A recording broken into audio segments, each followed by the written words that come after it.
පිරිසිදු පිරුවට ඇඳ පේවෙන්නේ දානෙට සත් දෙන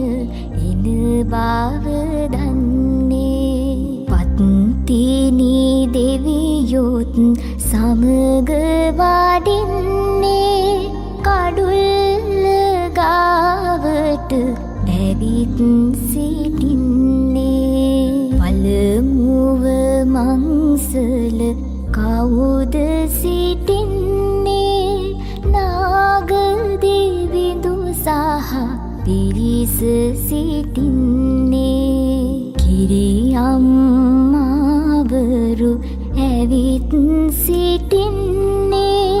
ගෙතුලට එන්නට අවසර දෙන්නේ දෙවනුව